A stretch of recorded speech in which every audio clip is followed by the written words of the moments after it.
clases de economía, especialmente en micro, es usual hablar de utilidad. Aunque el término es tan común que parece que todos lo entendemos, en realidad hay mucho más detrás del concepto, sobre todo porque no hay un significado único. Un primer concepto de utilidad es el del placer o dolor que se siente al consumir algo. Esta versión del concepto proviene de Bentham y se usó en filosofía durante el siglo XIX en la doctrina utilitarista. En economía, la noción de utilidad como el placer o dolor experimentado la usaron los llamados cardinalistas de la escuela neoclásica, quienes partían del supuesto de que la utilidad, es decir, el placer o dolor, se podía medir. Cuando dibujamos una función de utilidad estamos usando el cardinalismo porque si nos fijamos en el eje Y, ahí está la utilidad medida en números. Un desarrollo de la utilidad como placer o dolor lo encontramos en la utilidad marginal, que es el placer o dolor que da la última unidad que se consumió del bien.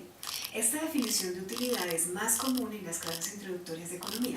No todos los economistas estaban conformes con la idea de utilidad cardinal porque no creían que la utilidad se pudiera medir. Por eso autores como Vilfredo Pareto idearon una forma de trabajar alternativa, la utilidad ordinal.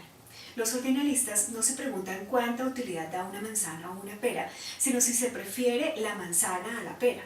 A ellos solo les interesa el orden de las preferencias y no la cantidad de utilidad.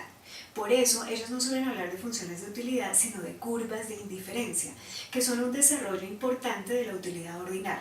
En una curva de indiferencia, todos los puntos, es decir, todas las combinaciones de consumo que se presentan de dos bienes, tienen la misma utilidad. Pero para construir la curva no nos preguntamos cuánta utilidad daba cada punto, sino si los puntos eran indiferentes. Esta noción de utilidad se usa sobre todo en los cursos de micro, de pregrado y en algunos de posgrado, pero Pareto quería ir más allá. Para él, hablar de placer o dolor hacía que la economía dependiera de la psicología.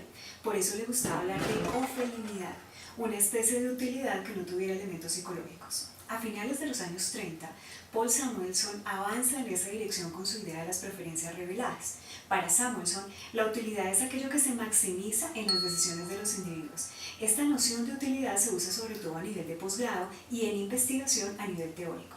Esta noción parte de que lo importante no es lo que la gente diga, sino lo que haga. Y lo que se hace está maximizando la utilidad de la persona. El economista no se pregunta por si eso es placer u otra cosa, se centra en la acción efectiva. Pero autores como Savage permitieron que la utilidad cardinal no desapareciera. Ellos no hablan de la utilidad que se obtiene al consumir, sino que hablan de la utilidad que se espera al consumir. Otros autores encontraron que a la hora de diseñar políticas, por ejemplo en salud, era más práctico hablar de una utilidad medible. Los que trabajan en teoría de juegos también encontraron que era mejor utilizar una utilidad medible que representaban en dinero. Finalmente, los neurocientíficos encontraron que se podía identificar cuando una persona sentía más placer. La noción de utilidad cardinal moderna se usa principalmente en economía aplicada a la salud y medio ambiente, en evaluación de proyectos y en investigación en neuroeconomía y teoría de juegos.